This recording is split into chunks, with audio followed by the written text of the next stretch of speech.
اپنی نیت کا اظہار کر دیں. پاکستان کے عوام اس کو ویلکم کریں گے, اور اگر یہ نہیں کرتے تو یہ اس کا مطلب یہی ہوا کہ یہ نہیں چاہتے کہ سچ سامنے آئے, اور جو سچ کو چھپانا چاہ رہے ہیں ظاہر ہے ان کی جو اخلاقی حیثیت ہے پاکستان کے عوام میں, ان کی سیاست تو ختم ہو چکی ہے, لیکن ابھی یہ اسی چکر میں کہ کسی بھی طریقے سے یہ سلسلہ چلتا رہے, یہ اسٹیٹس کو برقرار رہے, یہ اسٹیٹس کو برقرار رہے گا. ملک کو بہت نقصان ہوا ہے, نقصان ہو رہا ہے, اور نیشنلی انٹرنیشنلی ہم اس کی بہت بھاری قیمت ادا کر رہے ہیں. تو ابھی بھی ان کے پاس وقت ہے کہ اگر کچھ بھی ایک رمق بھی ہے اس کی اس ملک کی لیے کوئی وہ رکھتے ہیں تو وہ اس اسٹیٹس کو ختم کریں اور ایک ایسا ماحول کریٹ کریں جس سے کہ یہ ملک نارمل ہو سکے, کیونکہ نارمل نہیں ہوگا تو معاشی طور پہ, سماجی طور پہ, سیاسی طور پہ ہم کھڈے میں مزید دھنستے جائیں گے. بہت بہت شکریہ. جو ایک چیز ایک میں اضافہ کرنا چاہوں گا, ایک بات رہ گئی تھی. جی خان صاحب نے آج یہ بھی کہا کہ ہم تمام سیاسی قوتوں کی جانب ہاتھ بڑھا رہے ہیں. ہم نے شاید خاقان عباسی صاحب سے بات کی, ہم سندھ بھی جائیں گے, وہاں جی ڈی اے کی جماعتوں سے بھی ملیں گے. لیکن بہت ہی اہم بات جو آج خان صاحب نے کی, انہوں نے کہا کہ ہم بلوچ جو گمشدگان ہیں ان کے ساتھ کھڑے ہیں, ہم مہارنگ بلوچ سے بھی ملیں گے. ہم پاکستان کو, پاکستان کی عوام کو صحیح معنوں میں آزادی دلانے کے لیے ہر اس قوت کے ساتھ کھڑے ہوں گے جو اقدار کے لیے, ہمارے جو بنیادی حقوق ہیں ان کے لیے لڑ رہی ہے. اس لیے مہارنگ بلوچ ہو یا کوئی اور ہو, کوئی پختون طاقت ہو, کوئی بلوچ طاقت ہو, سندھی طاقت ہو, جہاں کئی حقوق کی پامالی ہو رہی ہے, تحریک انصاف ساتھ دے گی, اپنی آواز ان آوازوں کے ساتھ ملائے گی. ہم پاکستان کی وفادار ترین جماعت ہیں, ہم پاکستان کے نظریے کے ساتھ جڑے ہوئے ہیں, لیکن حقوق کی پامالی کہیں بھی ہوگی, کہیں بھی لوگوں کو اغوا کیا جائے گا تو ہم ان کے ساتاتھ کھڑے ہوں گے. بہت شکریہ. یہ بتائیے گا کہ آپ کا جو مین ہے وہ جعلی حکومت کا نعرہ لگاتے ہیں, لیکن آپ نے مذاکرات میں 8 فروری کا کوئی ذکر ہی نہیں کیا, نہ ہی کوئی اس حوالے سے, نمبر 1. اور سر دوسری چیز, سپریم کورٹ نے بھی 39 جو آپ کی نشستیں تھیں ان کو تسلیم کیا تھا کہ وہ ایم این اے ہیں پی ٹی آئی کے, اس کے اوپر بھی آپ نے مخصوص نشستیں لینے کے لیے یا باقی مخصوص نشستوں کا جو معاملہ ہے وہ پس پش ڈالا ہوا ہے. سر تیسری چیز بتائیے گا کہ کمیٹی آپ نے بنائی, ٹائم مقرر آپ نے کیا جوڈیشل کمیشن بنانے کے لیے, جو بھی ٹی او آر ہیں یا چیف جسٹس یا 3, یہ سارا کچھ سر آپ نے کرنا ہے تو حکومت نے کیا کرنا ہے؟ جی میں عرض کر دوں, آپ کے 3 سوال ہیں. پہلے آپ نے کہا کہ الیکشن کے حوالے سے ہم کیا کر رہے ہیں. ایسا بالکل نہیں ہے کہ ہم نے اسے پس پش ڈالا ہے. اگر آپ ہمارا جو چارٹر آف ڈیمانڈز ہم نے جو تحریری طور پہ دیا تھا اس کو پڑھیں تو کہتا ہے کہ ہم کھڑے ہوئے ہیں عوام کی آواز کے لیے, مینڈیٹ کے لیے. یہ 2 مطالبات ہم نے لکھا ہے, these are prerequisites for a wider conversation. Wider conversation کا مطلب ہے کہ تمام معاملات جن میں الیکشن کا لوٹنا شامل ہوگا, بالکل پہلے پیرے میں آپ دیکھیے تو ہم نے الیکشن کے لوٹنے کی بات کی ہے, ہم نے لکھا ہے these are prerequisite for a wider conversation. لہٰذا ایسا نہیں ہے کہ ہم نے اس کو چھوڑ دیا. دوسری بات آپ نے کی, دیکھیں مخصوص نشستوں کے حوالے سے صورتحال یہ ہے کہ سپریم کورٹ کا فیصلہ آنے کے بعد انہوں نے 26ویں آئینی ترمیم کی. 26ویں آئینی ترمیم یہ کہتی ہے کہ کوئی بھی ریویو پٹیشن جو سپریم کورٹ کے کسی آئینی نوعیت کے فیصلے کے خلاف داخل کر دی گئی ہے اس ترمیم کے آنے سے پہلے بھی, تو وہ فوراً آئینی جو بینچ ہے, کانسٹیٹیوشنل بینچ جو 26ویں آئینی ترمیم کے تحت قائم کیا گیا ہے, وہاں جائے گی. اب ہمارے لیے یہ انتہائی میں سمجھتا ہوں ناقابل قبول صورتحال ہے. سپریم کورٹ کا ایک فیصلہ ہمارا مروجہ قانون ہے, پوری دنیا کا قانون ہے, اسی بینچ نے ریویو سننا ہوتا ہے, لیکن انہوں نے قانون بدل دیا, آئین بدل دیا, اور وہ بھی اغوا کاری کے ذریعے کہ اب وہ ریویو انہی ججوں کے پاس جائے گا جو پہلے ایک رائے دے چکے ہیں اس حوالے سے, جو کہہ چکے ہیں کہ اکثریتی فیصلے کو نہ مانو. یہ تاریخ میں نہیں ملتا کہ ایک اقلیتی بینچ جو ہے یا اقلیتی ممبران ایک بینچ کے یہ کہیں کہ اکثریت کے فیصلے کو مت مانو. نہیں سن لیجئے نا, سن لیجئے, چونکہ ریویو وہاں پڑا ہوا ہے. اگر وہ ریویو حکومت کا کامیاب ہو جاتا ہے تو تمام مخصوص نشستوں سے ہم محروم ہو جائیں گے. یہ ہے اس وقت صورتحال. ریویو پڑا ہوا ہے, ہماری کنٹیمپٹ کی درخواست بھی پڑی ہوئی ہے, سپریم کورٹ کے 2 حکم آ چکے ہیں 8 ممبر بینچ کے, الیکشن کمیشن ٹس سے مس نہیں ہو رہا. ہم اس معاملے کو بالکل آگے لے کے جائیں گے, لیکن اب 26ویں آئینی ترمیم کے وجود کو ہم نے چیلنج کر دیا ہے. پیر والے دن سے وہ معاملہ آگے چلے گا. اگر 26ویں آئینی ترمیم کسی طریقے سے ختم ہوتی ہے، آئینی طریقے سے آئینی بینچ ہی اس کو ختم کرتا ہے، تو پھر حالات یکسر بدل جاتے ہیں. پھر جو ہمارا معاملہ ہے مخصوص نشستوں کا، اس کا ریویو اسی بینچ کے پاس واپس جائے گا جس نے فیصلہ دیا تھا. اس وقت صورتحال یہ ہے کہ ایک بالکل نئے بینچ کے پاس یہ جا رہا ہے معاملہ. تو یہ آپ کا تیسرا بھی تھا آپ کا ایک سوال. جی کمیٹی بھی آپ نے خود سے دیکھیں، ہم نے یہ کہا کہ اس کمیٹی میں جو آپ نے کمیشن قائم کرنے ہیں وہ تو بالکل ایک اصول کی بات ہے نا. آپ اس اصول کی بات پہ ہم سے اگر اتفاق کر لیتے ہیں تو باقی جو جزیات ہیں ان پہ تو بات ہو سکتی ہے.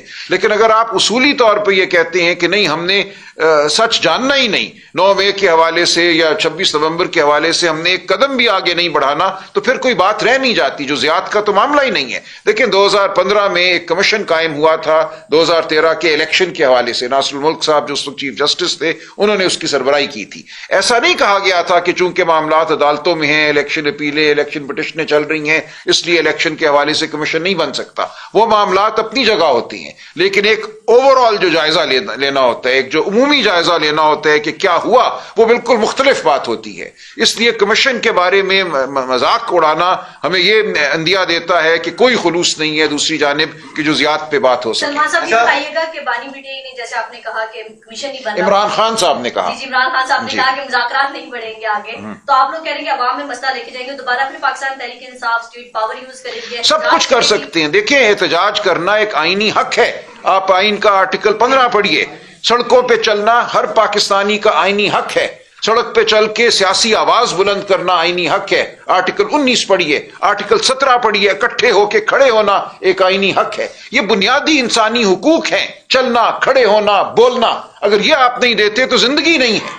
تو ہم ہر وہ کام کریں گے جس کی اجازت ہمیں آئین دیتا ہے. ہم مقدمے بھی لڑیں گے، ہم پارلیمان میں بھی بیٹھیں گے، ہم سیاسی محاذ پہ بھی لڑیں گے، ہم دنیا سے مطالبہ کریں گے کہ جو اس ملک میں انسانی حقوق کی پامالی ہو رہی ہے اس کا نوٹس لیا جائے. انسانی حقوق کی پامالی کبھی کسی ملک کا اندرونی معاملہ نہیں ہوتا. یہ پوری انسانیت کے ضمیر کو جھنجھوڑنے کا باعث ہوتا ہے.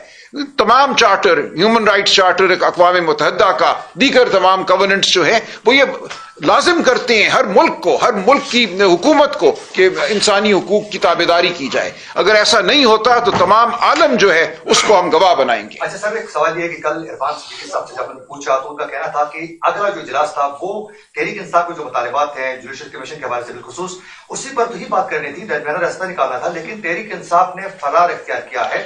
اگر وہ بیٹھیں گے نہیں تو حل کیسا نکلے گا؟ اور یہ چیز بھی کلیئر کیجیے گا کہ آپ لوگوں نے جو ڈیمانڈ سامنے رکھے ہیں، جو مطالبات ہیں، وہ اگر مذاکرات نہیں ہوں گے تو پھر مرمان آپ لوگوں کے مطالبات کو کیسے حکومتی کمیٹی تسلیم کر سکتی ہے؟ بات چیت کریں. دیکھیں کیا ضرورت تھی وزیر قانون کو یہ پریس کانفرنس کرنے کی کہ بالکل یہ قابل غور ہی نہیں ہے ان کے مطالبات؟ کیا ضرورت تھی عرفان صدیقی صاحب کو بیان دینے کی ٹی وی پہ آ کے کہ بالکل نہیں ہم مانیں گے؟ یہ پہل تو انہوں نے کی ہے، خاموش رہتے نا. اگر ہمارے اسپوکس پرسن کے مدرسے پہ حملہ کیا گیا حامد رضا صاحب کے، تو یہ کیا ضرورت تھی؟ اس دن تیسری نشست کے بعد باہر نکلتے ہی ہم پہ حملہ کیا گیا، مذاق اڑایا گیا، سخت زبان استعمال کی گئی. تو یہ تمام معاملہ دوسری جانب سے آئے ہیں. اگر وہاں سے خاموشی ہوتی تو ہم بھی خاموشی رکھتے.